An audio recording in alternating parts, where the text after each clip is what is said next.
Si sos de esas personas que son bombardeadas con mensajes o llamadas en la que te ofrecen productos y servicios, esta información puede resultarte de gran ayuda. Y es que la Secretaría de Defensa del Consumidor habilitó la plataforma web llamada No Molestar. Fíjense de qué se trata.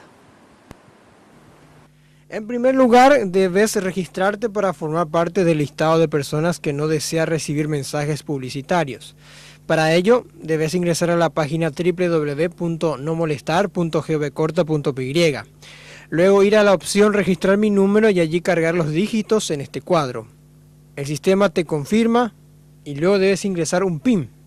El proceso no lleva más de 2 minutos y es gratis.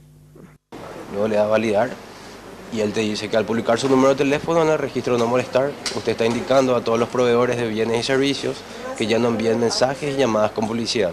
Asimismo, su inscripción no impedirá que siga recibiendo mensajes y llamadas de quienes tienen una relación contractual vigente con usted o de quienes han sido expresamente autorizados. Luego tiene un indicador que el servicio estará disponible a partir del 15 de marzo, que ya sería el jueves. Luego le da a aceptar, él procesa la petición, luego de 2 a 5 segundos le debería de llegar el código de PIN a través de un mensaje de texto, el cual debe ingresar. Con la misma plataforma y con los mismos pasos, la persona, si lo desea, puede anular su registro. Pero si aún te llegan los mensajes promocionales, pese a haberte registrado en la plataforma, tenés que hacer clic en la opción Me siguen molestando, llenar un formulario y así denunciar a la empresa. Basta con mostrar los prints de pantalla. En este caso, recién 30 días después del registro, se activa la protección para que no lleguen estos mensajes. Se activa dentro de un mes, contados desde el 15 de marzo, que es el lanzamiento oficial de la plataforma. Sería, si yo me registré en el 15 de marzo, el 15 de abril, se cumplen los un mes, 16 de abril yo no debería recibir ningún mensaje de la empresa.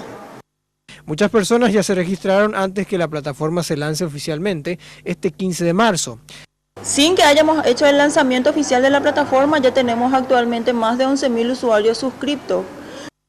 La Secretaría de Defensa del Consumidor investigará a las empresas denunciadas y puede aplicar multas para los infractores que van desde 20 a 10.000 jornales mínimos, siendo lo máximo 700 millones de guaraníes.